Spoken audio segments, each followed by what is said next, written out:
Assalamualaikum warahmatullahi wabarakatuh. Perkenalkan, saya Laila Nurhaliza Dora, NIM 18106111167. Pada kesempatan kali ini saya akan menjelaskan mengenai pengertian dan ruang lingkup hukum ruang udara dan angkasa. Menurut pendapat para ahli, yang pertama, menurut Goidois, hukum udara adalah hukum yang mengatur suatu situasi khusus dari kehidupan manusia dengan adanya rangkaian peraturan-peraturan yang berusaha menertibkan segala kejadian di ruang udara atau airspace, serta mengatur cara-cara memanfaatkan ruang udara sebagai objek bagi kepentingan penerbangan.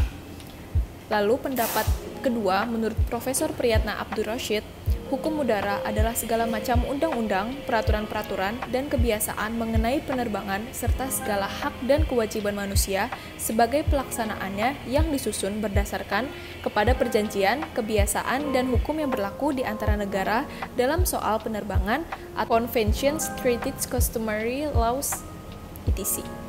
Yang ketiga, menurut Profesor Suherman, hukum udara adalah seluruh ketentuan-ketentuan yang mengatur ruang udara dan penggunaannya untuk penerbangan. Hukum ruang udara atau airspace dapat diartikan sebagai serangkaian ketentuan nasional dan internasional mengenai pesawat, navigasi udara, pengangkutan udara komersial, dan semua hubungan hukum publik ataupun perdata yang timbul dari navigasi udara domestik dan internasional. Hukum udara adalah seluruh norma-norma hukum yang khusus mengenai penerbangan, pesawat-pesawat terbang, dan ruang udara dalam peranannya sebagai unsur yang perlu bagi penerbangan. Lalu kita lanjut ke materi kedua, yaitu ruang lingkup hukum udara.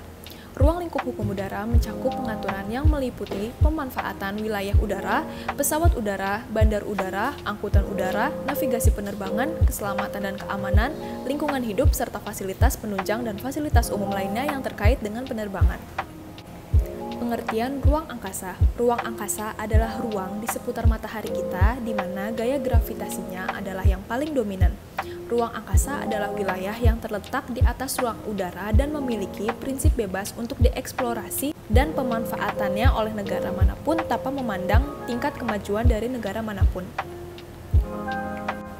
Sedangkan pengertian hukum ruang angkasa adalah hukum yang ditujukan untuk mengatur hubungan antar negara untuk menentukan hak-hak dan kewajiban-kewajiban yang timbul dari segala aktivitas yang tertuju kepada ruang angkasa. Lalu ada ruang lingkup hukum ruang angkasa. Yang pertama, ruang angkasa yaitu ruang yang kosong atau hampa udara atau aerospace dan berisikan langit. Yang kedua, bulan dan benda-benda atau planet-planet lainnya. Dan yang ketiga, orbit geostationer atau geostationary orbit GSO. Dasar hukum tentang luar angkasa diatur dalam Deklarasi Bogota tahun 1944 tentang penerbangan internasional, Space Treaty tahun 1967, Liability Convention tahun 1972, Registration Convention tahun 1975, dan Moon Agreement tahun 1979. Terima kasih. Wassalamualaikum warahmatullahi wabarakatuh.